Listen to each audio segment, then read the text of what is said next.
Hello বন্ধুরা, তোমরা সবাই কেমন আছো? আশা করি ভালো আছো। আমিও ভালো আছি। চলে এসেছি আর একটা নতুন ভিডিও নিয়ে। আজ হচ্ছে আমাদের রান্না পুজো। ভাদ্র মাসের শেষ দুটো দিন হচ্ছে রান্না পুজোটা হয়। আর গোটা ভাদ্র মাস জুড়ে ভাদ্র মাস পরে পর্যন্ত সকলেই অনেকেরই রান্না থাকে।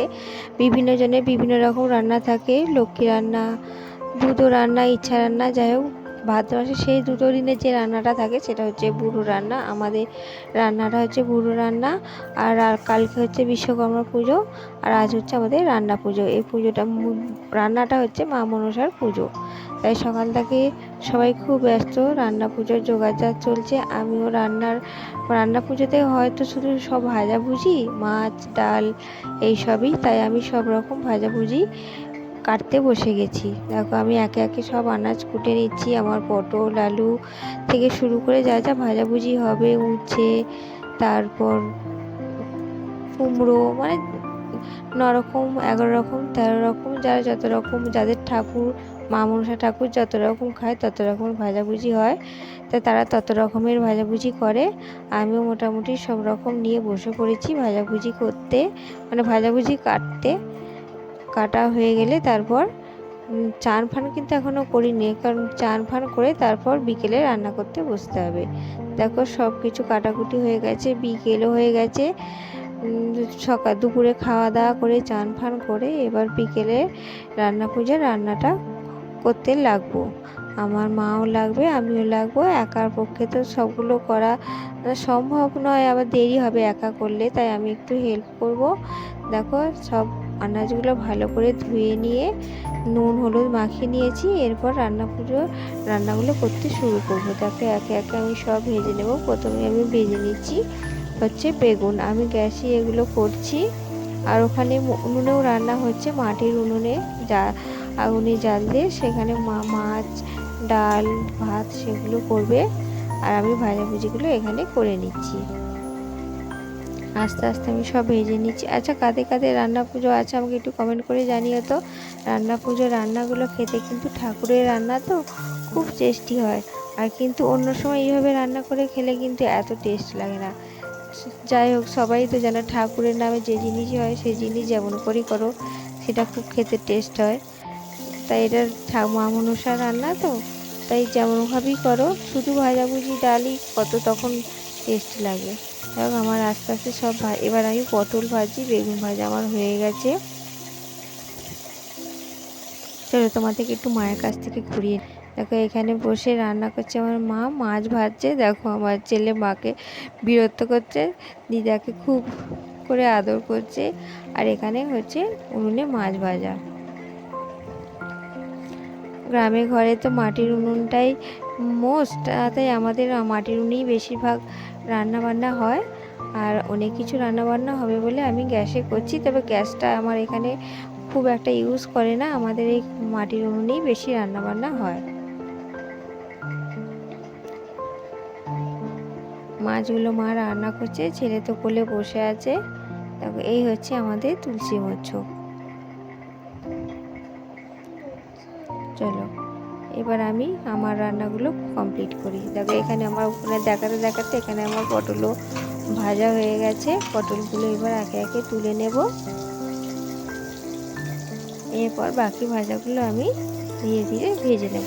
আর এবার আমি কুমড়ো ভাজতে দিয়েছি, কুমড়োটা আস্তে আস্তে ভেজে নিই। আবার তো রাত পোয়ালি আছে বিশ্বকর্মা পুজো, সব কিছু পুজো হবে, মেশিন সাইকেল গাড়ি সব কিছু আবার ওগুলো পুজো হবে। দেখ আমার কুমড়ো ভাজাও হয়ে গেছে। তবে অনেকেদের ঠাকুরের অনেক রকম নিয়ম আছে, কাদেরও মনসা ঠাকুর মাছ খায় না, কাদেরও আবার তরকারি হয়। অনেক দিন অনেক রকম, অনেক মানে সবাইদের ঠাকুর সব রকম খায় না, যাদের যেরকম ঠাকুরে যা যা খায় তাদের সেইভাবে রান্না হয়। দেখো আমার এখানে এবার আলু ভাজি, ওদিকে মোটামুটি হয়েই গেছে। আলুটা ভাজা হয়ে গেলে এবার উচ্ছে আর ওখানে নারকেল ভাজা বাকি আছে, ওগুলো এরপর ভেজে নেবো। ভাজতে ভাজতে বেশ অনেকটা সময় পার হয়ে গেছে। দেখো মায়েরও এখানে মাছ ভাজা মোটামুটি হয়েই গেছে, আর এই মাছগুলো হলেই মনে হয় হয়ে যাবে। উনুনে তো মাটির উনুনে তো জোরে জাল দিচ্ছে, তাই তাড়াতাড়ি মাছগুলো ভাজা হচ্ছে। গ্যাসে করলে মাছ ভাজতে এতগুলো মাছ ভাজতে খুব দেরি হতো। কাঠের উনুনে জোর জাল দিলে তাড়াতাড়ি মাছগুলো হয়ে যাচ্ছে। দেখো আমার আলু ভাজা হয়ে গেছে। এবার আমি নারকেল ভাজছি। তবে নারকেলগুলো ভাজার আগে একটুখানি সিটি মেরে নিয়েছি, জানো তো। নারকেলগুলো একটুখানি সিটি মেরে নিলে প্রেশার কুকারে বেশ একটু নরম পাড়া হয়, নাহলে নারকেলগুলো একটু শক্ত মতো হয়। কারা কারা সিটি মেরে একটু সেদ্ধ করে নিয়ে ভাজো একটু বলো তো। খেয়ে দেখবে যারা মানে সিটি মারো না, দেখবে একটু সিটি মেরে একটা দুটো প্রেশারে সিটি মারলে নারকেল ভাজাগুলো একটু নরম হয়। আর দেখো এখানে মা উনুনে ওলের পুরুলি ভাজছে। ওল ভাজা খেতেও ভালো লাগে, কিন্তু ওল দিয়ে আর আটা দিয়ে গুড় দিয়ে মেখে ওলের পুরুলি করলে না ঠিক তাল পুরুলির মতো খেতে লাগে। আমার তো এটা খেতে খুব ভালো লাগে। মা যখন এটা করছিল আমি বলছি মা বেশি করে করবে। আমি এমনিতে তালের পুরুলি খেতে ভালোবাসি, তাই ওলের পুরুলিও আমার খুব ভালো লাগে। যাই হোক দেখো, রান্না বান্না সব মোটামুটি কমপ্লিট, সব ভাজাভুজি হয়ে গেছে, আমাদের ডালও হয়ে গেছে। এবার ওই মাটির উনুনে ভাতটা খালি হচ্ছে লাস্টে। দেখো এই আমাদের হচ্ছে ফাইনাল লুক, রান্না পুজোর রান্নার ফাইনাল লুক। সব রান্না আমাদের এখানে হয়ে গেছে। এরপর অনেকটাই রাত হয়ে গেছে, চলো এবার খেয়ে নিই। মোটামুটি খেতে বসে পড়েছে আমার বাপি, আর আমি আমার ছেলেকে বললাম দিয়ে দিই, ওকে খাইয়ে দিই। ওকে তো ঠিক করে খাইয়ে না দিলেও নিজেভাবে সেভাবে খেতে পারে না, গুছিয়ে ফেলে ছেলে একসা করে, তাও নিজে খায় না। এখনও সময় আছে, আমি খাইয়ে দিই আগে ভালো করে, তারপর আমরা খাবো। তাই আমার বাপিও খাচ্ছে, আমিও আমার ছেলেকে খাইয়ে দিচ্ছি। যাই হোক, ওদের খাওয়া হয়ে গেলে এরপর আমরা খেয়ে নেবো। তো আমার ভাই এখন এসে পৌঁছায়নি, তাই ওই জন্য একটু অপেক্ষা করতে হবে। তাই আমি আমার ছেলেকে ভাবলাম খাইয়ে দিই। দেখো খেতে খেতে কি বদমাইশি করছে, ওকে আস্তে আস্তে খাইয়ে দিই। দেখো তারপরের দিন সকালবেলা বিশ্বকর্মা পুজোর দিন, আর আজকে রান্না বান্না হবে না। তাই উনুনে মা মনসার উনুনে মনসা পাতা আর সিঁদুর আর আলপনা দিয়ে উনুনটাকে সাজিয়ে দিতে হবে।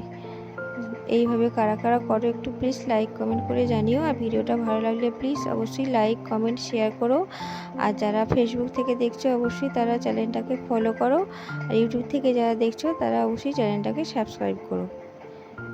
দেখো আমার মা উনুনটাকে সাজিয়ে গুছিয়ে দিয়ে নমস্কার করে শাক বাজিয়ে নিচ্ছে। এইভাবেই করতে হয়, আজকের এই উনুনে রান্না হবে না। আজ এ পর্যন্ত ভিডিওটা এই পর্যন্তই। টাটা।